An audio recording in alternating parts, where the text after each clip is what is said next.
À l'occasion des 55 ans des relations diplomatiques franco-chinoises, la Fondation Prospective et Innovation a organisé un dîner de gala le 6 mars à 20h30 au Cercle de l'Union interalliée à Paris. Un événement précédé à 18h d'un débat animé par Jean-Pierre Raffarin, ancien Premier ministre, autour de l'ouvrage de Jean-Paul Bébès, France-Chine, une route de toutes les couleurs. La Chine en français. LCF. La Chine en français. Absent pour raison de santé, Jean-Paul Bébès s'est adressé au public via un enregistrement vidéo.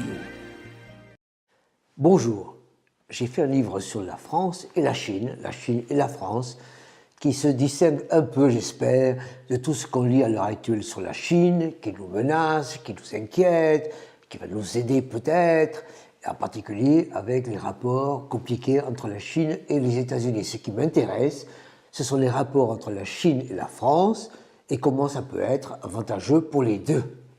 En effet, qu'est-ce qui se passe en Chine? Il y a évidemment des interrogations sur son futur, son devenir, les risques, mais il y a aussi une interrogation sur sa stratégie, une stratégie extraordinaire et nouvelle, à savoir les liens qu'elle essaie de mener avec l'ensemble des grands pays du monde, en particulier européens, africains et aussi en Amérique latine. Autrement dit, la Chine est en train d'ouvrir des routes, d'ouvrir des échanges. Et la question que je me pose, c'est nous, en France, quel type d'échanges nous pouvons-nous ouvrir, quel type de relations pouvons-nous avoir, quel type de route pouvons-nous également frayer. Jean-Pierre Raffarin a ensuite tendu le micro à 3 éminentes personnalités, en leur demandant d'apporter chacun un témoignage sur son expérience de travail avec la Chine.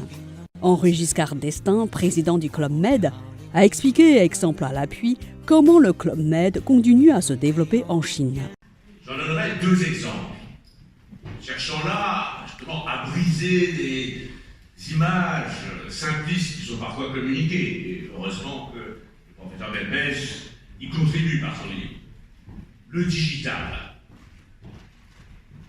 Aujourd'hui, la Chine est sans aucun doute le marché le plus sophistiqué en matière digitale. Aujourd'hui, c'est avec le support de Fosun, en Chine, que nous développons toute une série d'approches digitales, ce qu'on appelle le mobile responsive, toute une série de démarches qui accroissent notre compétitivité. Nous les développons en Chine et nous les mettons ensuite en œuvre en France et dans le reste du monde. C'est une formidable leçon pour nous qui nous est utile dans notre développement mondial. Deuxième élément très particulier, c'est la vitesse. Ce qui caractérise, au point de vue de ce que je vis, le marché chinois, c'est son incroyable vitesse d'évolution. Et dans le tourisme, ça a été, je dirais, une vitesse supersonique. D'un marché qui était un marché du voyage. Moi, depuis longtemps, on voyageait avec l'idée de découvrir des lieux, mais le voyage réussi, c'était quand on avait vu le plus d'endroits possible. En 15 ans, un marché qui devient un marché de vacances. Les familles chinoises ont envie de se retrouver entre elles, plusieurs générations, de créer un lien, d'avoir une expérience et de s'arrêter un moment, comme le font depuis longtemps les Français.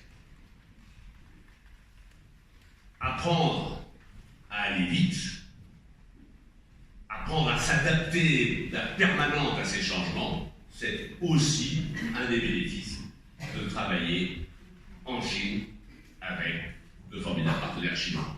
Christophe Lecourtier, directeur général de Business France, a pour sa part notamment souligné 5 défis à relever pour rester compétitif en Chine, lesquels sont en réalité autant d'opportunités pour les entreprises françaises.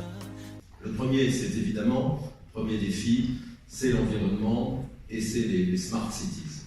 On parle souvent d'apocalypse en Chine, compte tenu du fait que tous les clignotants sont au rouge en matière de pollution de l'air, de l'eau, des sols, érosion, désertification, etc. Et c'est d'ailleurs aujourd'hui quelque chose que les autorités chinoises reconnaissent tout à fait. Ce que nous faisons, nous, c'est d'essayer de placer les entreprises françaises et les solutions françaises dans la situation de pouvoir contribuer à apporter des réponses. Donc on est par exemple extrêmement présent sur le principal salon dédié à l'environnement en Chine qui s'appelle AI Expo Shanghai. Nous avons pour la première fois organisé une sorte de caravane de start-up et d'entreprises de taille moyenne qui chacune propose des solutions d'efficacité énergétique et qui vont faire le tour de toute une série de villes chinoises accompagnées ou entraînant avec elles les pôles de compétitivité français. Nous avons organisé toute une série de rencontres avec des partenaires chinois sur les risques industriels pour arriver à pousser l'expertise française en matière de prévention de risques industriels. On sait que c'est extrêmement important. Voilà quelques exemples sur ce sujet. On pourrait évidemment développer pendant beaucoup plus longtemps. Deuxième défi considérable et qui est souvent ici perçu, pas toujours à sa juste mesure, c'est la modernisation de l'industrie chinoise et la volonté de monter en gamme. Après avoir été l'usine du monde, les Chinois entendent être aussi le centre de R&D, d'usines qui vont produire des solutions, des produits au niveau comparable à ceux des nations les plus avancées en matière industrielle. Il y a des ambiguïtés toujours lorsqu'on parle de ce sujet-là, savoir si nous devons ou non entrer dans une logique de partenariat. Nous, notre réponse est absolument oui.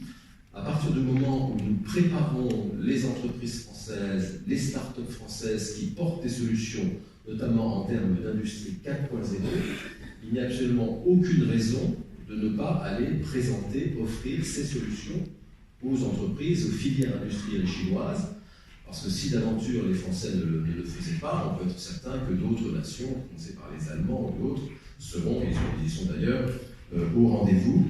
Donc nous avons pour la première fois, cette année en 2019, organisé avec BPI France un programme qui s'appelle Impact China. Ça consiste à emmener pendant 5 semaines de suite en Chine des entreprises de la tech qui proposent des solutions industrie 4.0. Donc elles sont sélectionnées avec BPI France et par des experts, donc ce n'est pas nous simplement qui faisons la sélection. Elles sont préparées de manière à pouvoir optimiser la présentation de leurs solutions et réduire tous les risques, notamment en termes de propriété intellectuelle. Ces étapes-là étant franchies, eh bien, elles se lancent au contact avec des entreprises chinoises. Pour faire un peu plus rapidement, le troisième et le quatrième défi, vous les connaissez aussi, ce sont respectivement la santé, ce qu'on appelle la silver economy. La santé, la Chine a adopté un programme qui s'appelle Healthy China 2030, qui va complètement réformer le système de santé, améliorer la distribution des services, faire monter en gamme l'industrie de santé et élaborer à terme une couverture maladie universelle. Nous avons une grande antériorité, puisque j'y étais moi-même encore en fonction à l'époque, avec le président Hollande. On a en 2013 lancé le premier club santé à Shanghai qui rassemblait l'ensemble des composantes de la présence économique française en matière de santé, depuis l'Institut Pasteur jusqu'à des beaucoup plus petites entreprises. On est aujourd'hui en situation de pouvoir continuer à construire quelque chose, et on le fait là encore à la fois dans la présence dans tous les salons les plus importants, je pense notamment au salon CFME de l'équipement médical chinois, mais aussi en faisant des choses beaucoup plus agiles, c'est-à-dire toujours pareil, en emmenant des startups, des petites entreprises qui disposent de solutions sous la marque French Healthcare, qui est une marque qu'on développe de plus en plus et qu'on essaye de montrer un peu partout dans le monde, et notamment en Chine, au contact des décideurs chinois. La silver economy, vous connaissez l'enjeu. La Chine est en train de vieillir, mais si je puis dire, dans 20 ans, les vieux seront vraiment vieux et confrontés donc, à toutes sortes de problématiques, notamment autour de la dépendance. Ce n'est pas encore une réalité des prochaines années, mais ce sera une réalité des prochaines 15 ou 20 années. Et nous investissons énormément dans ce domaine-là, en organisant toute une série de conférences dès le printemps. Là, dans quelques jours, pour présenter la manière dont la France anticipe ou même répond à ce défi dans lequel nous, pour le coup, sommes déjà, si je puis dire, jusqu'au cou. J'ai vu des entreprises françaises il y a quelques mois en Chine, notamment à Shenzhen, qui développaient les premiers embryons de réseaux d'EHPAD en Chine, avec pas mal de difficultés, non pas qu'il y avait une mauvaise volonté de la part des autorités chinoises, mais que l'environnement réglementaire n'était pas encore du tout organisé pour appréhender ce type de besoins et donc ce type de projet. Nous mettons le paquet là-dessus. Dernier aspect, vous l'avez évoqué tout à l'heure, c'est la tech. Vous l'avez dit, M. Giscard d'Estaing, on est toujours frappé quand on va en Chine que dans le plus petit boui-boui, on paye avec son téléphone, l'argent liquide a quasiment disparu, parce que le cash ne représente plus aujourd'hui que 30% des transactions contre 60% il y a 5 ou 6 ans. Nous pensons que le grand défi auquel les Français peuvent aider la Chine à relever, c'est les solutions et également les contenus digitaux. Et donc on met beaucoup l'accent sur le domaine des industries créatives et culturelles, nous organisons dans quelques mois un roadshow dans le secteur des jeux vidéo, nous avons un Retail Tech Tour qui met en avant notre expertise en matière de distribution des services numériques. Enfin, dans tous ces domaines-là, même si le marché est infiniment plus grand et infiniment plus agile, nous pensons que nous avons un certain nombre de solutions et de savoir-faire qui peuvent les aider à mettre, si je puis dire, le yin et le yang ensemble, c'est-à-dire à la fois les solutions et les contenus ensemble. Voilà. André Chen, PDG d'Asiatique Européenne de Commerce, a quant à lui livré une analyse culturelle de la guerre commerciale lancée par les États-Unis contre la Chine. On a très peu analysé la réplique chinoise à cette guerre américaine. Elle s'est montrée très discrète. On a déduit un peu rapidement que la Chine n'avait pas moyen de se battre et qu'elle allait très rapidement prendre les armes. En fait, si on observe les faits, on se rend compte que la Chine a surtout essayé de maîtriser un des facteurs majeurs que tous les stratèges chinois ont privilégié dans l'histoire, qui est le temps.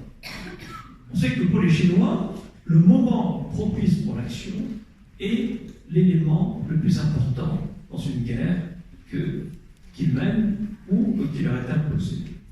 Et les Chinois estiment que dans cette opération, cette guerre commerciale, en fait, le temps joue en faveur de la Chine. Pourquoi? Eh bien, regardez les droits de douane qui ont été imposés par Donald Trump. Bon, ces droits de douane ont essentiellement porté sur des produits intermédiaires et pas sur des produits finaux. La conséquence en a été que l'effet a été immédiat sur la Chine, puisque les exportations chinoises ont baissé vis-à-vis des États-Unis, et que cette baisse d'exportation vers les États-Unis a entraîné une baisse du moral des entreprises exportatrices.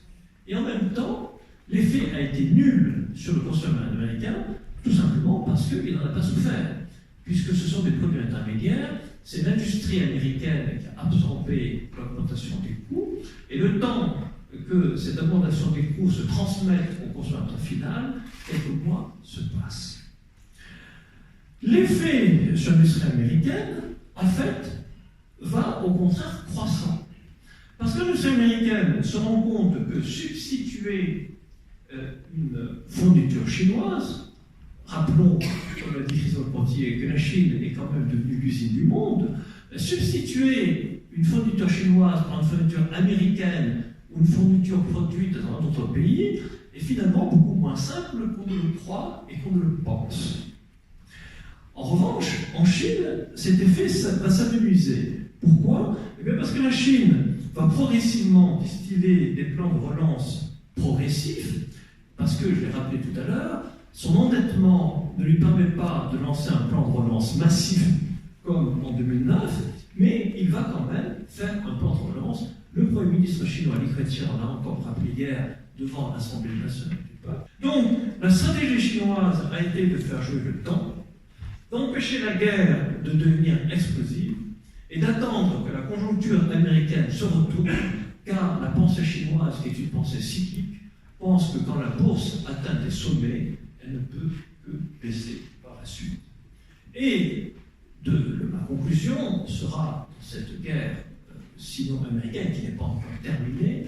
Mais le fait que Donald Trump n'ait pas augmenté les droits de douane au 1er mars constitue